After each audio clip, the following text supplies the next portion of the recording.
Welcome to Sex Help for Smart People. I'm Dr. Laura Jurgens. I'm here to help you have better sex, intimacy, and relationships. So let's get at it. Hey, everyone. Welcome to episode 64. So today we are talking about hidden intimacy challenges for overachievers and what to do about them. And I'm going to do today exactly what all the business advice for coaches says not to do, because to be honest, I don't really listen to that much advice. I'm going to talk about stuff they say never to talk about, because I think it's going to help you. For overachievers and like smarty pants people, we actually need this information. We have special, unique problems with intimacy and relationships in general that no one really talks about. So we're going to talk about them today. And I think those particular problems mean that it makes sense to break these business rules. So bear with me. Let's start with the problems that overachievers tend to have in relationships and sex. And there are two ways I see that our own strengths tend to bite us in the ass. So one is for those of us who didn't have to work super hard in school. If you are one of those people, sometimes we don't even like to identify as one of those people. It's like we get ashamed. We were maybe called nerds or smarty pants or like whatever derogatory terms people use for people for whom learning comes pretty easy in a scholastic setting. And it's a bummer, but yeah, there's a lot of derision for that. And so if you're one of those people like me who was a total nerd and who really enjoyed learning and it actually did come easy, sometimes we don't even want to like come out of the closet about it.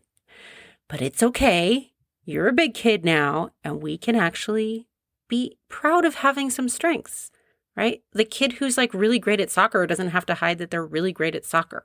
So if you're really great at math, you don't have to hide that either. But if you are one of those people where learning was easy, what happens is we start thinking that we should, quote unquote, have everything come really easy. It should all just be easy to learn stuff. And it starts being associated with our identity really early on in school. So when something is hard, and like if we've tried to learn and we don't do well, we wind up tending to avoid it and we tend to quit because it threatens our identity, right? The one thing we were praised for sometimes was how smart we were. And yet relationships and intimacy and sex, it's not easy. It doesn't come easy. So sometimes we wind up avoiding it. So that is one of the big problems for those of us who had learning come easy. And I ran into this actually, school was always really easy. And then I got into grad school and I was with all the other people for whom school was also easy. And the quality, the level of expectations was so high that people were just having like breakdowns all the time. Identity crises all the time because all of a sudden they didn't feel smart. That one thing that they'd always felt, they didn't feel smart. And I see people have that in my office sometimes around sex, intimacy, relationships. It's not quite so dramatic as in grad school, but there is this sense of this should be quote unquote easy for me, and it's not. Okay, so let's also talk about the other style of overachievers, the ones who were like the nose to the grindstone, and their pride comes from actually being able to do the hard work. I always really admired these people. I wasn't very good at doing hard work in school, and I admired people who could like sit down and do it. I had totally undiagnosed ADHD, which was also probably contributing, but there are a bunch of people who are just so good at like focusing, jumping through whatever hoops are put in front of them. They can really get it done. And I had to learn how to be one of them to get myself through that whole grad school process. And I learned even more respect for this approach. But this sort of like nose to the grindstone thing kind of gives us a similar problem as those of us who are used to learning coming easy. If you are one of the ones who kind of got there from hard work, the tendency is to think that you, quote unquote, should be able to just work hard enough to get the relationship you want or the sex life you want. And yet, even no matter how hard you work, it's not coming for you. The sex part may be challenging. Maybe the relationship part is challenging. Maybe both are challenging, emotional and physical intimacy. And I just want to say, for both of these styles of overachiever and the hybrids among us, of which I now consider myself one, I got you. I see this. I see it. It's okay. It is absolutely okay that what you've been trying hasn't been working. But the thing is, for both of these styles of overachievers, there are two big problems. The first one is pesky other people. Other people are involved in our ideas of our ideal sex life, usually, and relationships. Any other people, any relationships require other people, right? Except for the relationship with yourself, which I promise is a part of this too, and you can control that more easily. But back to our big problems. Our big problem, number one, is fucking other people. God damn them. They don't always do what we think they should or act how we want. And you know what? I'm not even totally joking when I say that because it's legitimately frustrating for all of us humans, whether you're an overachiever or not, that other people don't just like do what we want and in the way we want and do everything perfectly for us. And I think that's just one of life's disappointments that we sort of have to get through. But it is one that sometimes people feel bad about being frustrated by that. And I just want to normalize, if you are frustrated that other people don't do shit the way you want them to and like treat you the way you want and talk to you the way you want and touch you the way you want. Oh my gosh, it's so understandable that you get frustrated by that. So do I. Does literally everyone, but that doesn't mean it's not frustrating. Okay. So number one problem, other people. Darn it, they don't do what we want them to. Number two is our own body, which also doesn't always do what our brain thinks it should, no matter how much we try to force it to. And bodies, sometimes like we get almost the same kind of frustration for our own body that we get for other people not doing things the way we want. It can sometimes even be worse, where we just are really mad at our body for not responding the way we want, not looking the way we want, not doing what we want, not having things come easily to it, not performing like a porn star, whatever. Our arousal taking a while, our arousal coming and going, which is very normal, by the way. Or we get mad at it for the type of orgasm it wants to have or not have or whatever. So there can be like a lot of oppositional frustration for overachievers, but because people and bodies are the places that we tend to have trouble. And because we've achieved a lot in our lives in other areas, we are often quite failure intolerant. Anything that seems like we might fail tends to terrify us. And we've often had a lot of failures with people and bodies not doing what we want. So the big problem for overachievers is that we tend to avoid the shit out of things we can't see an easy way to figure out, or even a hard way to figure out, when there's no manual. So when there's no manual, we tend to run the other way. And that means we stay stuck a lot of times more than someone who isn't such an overachiever, because they haven't actually expected it to be easy or expected that like just some hard work is going to make it happen. So overachievers will sometimes stay stuck in intimacy, relationship challenges longer than necessary. And I do not want that for you. I know that there's a way out of this. I've been there myself. I had to learn from the ground up. And so I've got good news and bad news. So I'm going to give you the bad news first, which is that it is true that people and your body or your partner's body, they don't have well-written manuals. I have never actually seen a book that taught how to deal with other humans in relationship well. And I've never seen a book on really how to have a great relationship with your own body and how to approach somebody else's well. Maybe I should try to write those someday. It does sound challenging, but now I'm all curious about it because I just had the thought. So I'll think about it. But for now, that is the bad news, that relationships and bodies are actually not things you can learn from a book. You actually do need to practice with someone, and that means getting vulnerable enough to say, hey, I need help. But that's the good news.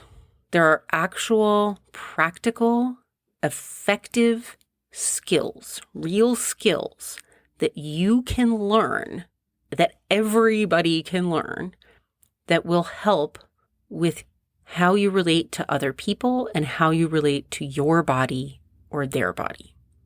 And you can learn those skills to connect well with your body and with other people, even if you don't already know.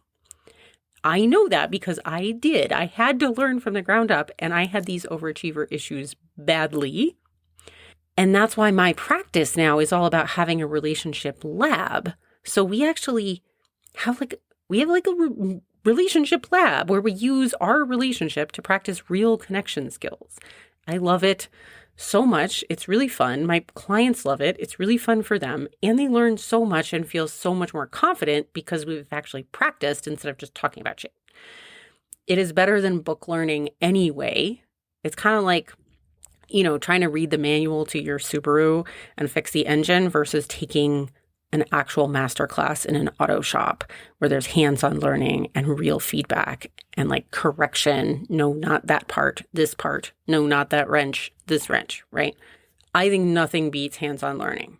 But today, my point is actually, I want you to realize that there are actual things to learn, actual skills to learn, which will make a huge difference in your life. And the cool thing is that learning is your wheelhouse. You, as an overachiever, are fucking great at learning. So even though there's no manual, the good news is there are specific skills and you just need to know what they are and then have somebody help you practice them. So I'm going to break down the 3 main skill areas today. And I have just absolutely broken all of the quote unquote business rules for coaches, because what they tell me is that no one wants to hear that there is something they have to learn. The unspoken rule from like all the business coaches out there for coaches is that, hey, we all know that we have to actually teach people something, but we're not supposed to tell you that. Which I'm cracking up about because I think it's so weird. But essentially, they're saying no one wants to know that there is a process that they have to actually learn stuff in order to change. It sounds like too much work to the human brain. So their advice is to just tell you about the change that you're going to get and act like it happens magically, because they say that you don't want to know that change actually requires learning. And I might be wrong. I'm probably wrong, but I disagree. And I'm going to just go with what I think because I think you're smart enough to actually realize that change takes trying new things and learning new skills. And I think that's okay. I know that you can do uncomfortable stuff like trying new things and learning. And you know what? I love learning. And I think there's people out there, especially the overachievers in the world, who also love learning. And I think that you are smart and capable. And even if you don't always want to have to learn how to do something, that once you give yourself a chance to, you actually might even enjoy the process. Because that's my experience all the time with my clients. And I don't have to pretend that we're not going to do some learning with them. So business coaches of the world, just hold on to your little horses out there and just know I'm going off the rails here. I'm going to tell people that they actually need to learn some shit if they want things to be different. And I needed to, and I made things different, and I'm so grateful. When I was trying to learn this stuff, I just couldn't figure out who could help me. That was my problem. Like, who's going to help me with this? And I eventually cobbled together a bunch of different types of learning and then created my own process from that based on what worked for me and what I see working for all of the many, many people that I practice with in my actual practice, my clients. So I pulled together different types of learning on how to communicate better with people, how to sort out my own emotions, and how to connect with my body. Once I did, it made such massive, dramatic changes in my relationship and therefore my quality of life, my relationship with my own self and my own sexuality, my quality of life because of that, my sense of empowerment. It made such huge changes that I actually changed my entire career in order to teach other people the same stuff. That's how much I believe in learning these skills. So I actually think you want to learn, even though the business coaches would disagree with me. But here's the 3 things that I think are so important to learn. And I'm just going to break them down for you so that you know what they are. I can't teach you all of this stuff in a podcast. We actually do need to get in and practice and see where you're at and like build on the skills that you already have, the strengths that you already have, and then really identify specifically for you where the challenges and roadblocks are and remove those so that you can learn and practice and have fun.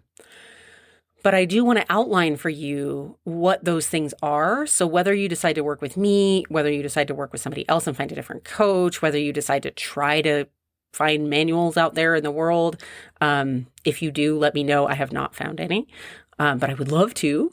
But whatever you decide to do, you'll have a sense of the things that you really need to work on. If you are an overachiever who wants to have better sexuality and relationships, sex life and relationships, then these are the things. Number 1, learning to have a great relationship with yourself. You can't skip this part, and it will make you feel so much better. So trust me, you don't want to skip this part. And it does take some practice. You got to get in there, figure out what you need specifically in order to be compassionate with yourself, able to trust yourself, be in integrity with yourself, and to be loving to you. We need to make sure you know how to actually give yourself validation so you're not just looking for someone else to do it for you, because that ruins relationships. It just creates so many problems. When people are missing this great relationship with themselves part, it is very hard to have a successful relationship, and it is very hard to have an open, playful sex life. So having a really good handle on how to deal with your own emotions is part of this. And there are actually skills that we practice to help you know how to do that. It is gold. No one in the world is sexier than someone who is genuinely confident and knows how to be responsible for their own feelings. Holy shit. So sexy. It is the opposite of codependent. It is absolutely boss. And that is a really key thing to learn. Okay. Number 1 is learning to have a great relationship with yourself. All right. Number 2. Number 2 is communication. A lot of us think we're good communicators. To be honest, I thought I was a crap communicator, and I still think I was. I still think I was really bad. I was really bad at it, and now I'm pretty decent, so I feel much better. I learned so much, and the results I get in my communications with other humans are so much better. We got to be able to ask for what we truly want. We have to do number 1 in order to know what we truly want, right? We have to have a good relationship with ourselves and really be open and unashamed of our desires in order to know. But then number 2, we have to know how to communicate it effectively in a way that other people can hear well, that's not attacking or just going to get us not the right results. We also need to learn how to truly listen without defensiveness, even when somebody's talking to us about something we did that might have hurt them. Whew, that is a skill. We practice that. It's way more fun to practice with me than with somebody you have beef with, I promise. We also need to learn how to repair misunderstandings and hurts effectively, and how to give boundaries kindly, and how to communicate with our whole body, like our face, our tone, not just words. people don't really just take in words, and they don't take in words well when the rest of us is communicating something completely opposite from what the words are, which happens a lot of the time. And I am sure you experience all the time in different communications in your life where somebody is kind of saying some words and they just don't match up with everything else that's coming from their whole self, right? So communication is a learned skill. It's not actually that hard to learn. All that stuff makes sense, and you have this like innate knowledge of it. It's just that our socialized patterns, our kind of coping mechanisms, and a lot of times our defensiveness gets in the way. So we need to remove those obstacles so you can communicate really well. Number 3 is understanding genuine human sexuality, arousal, play, and touch, and the variations for different people. This is like the practical stuff. And this is so important because we just don't get this in most cultures around the world today. It's certainly not in the US or in like Anglo, whatever, the UK diaspora sort of like exported English culture in English-speaking countries. We do not get good human sexuality and sensuality training. So this helps us not get hung up on all the BS, all the like stuff from porn that's completely not applicable to real sex.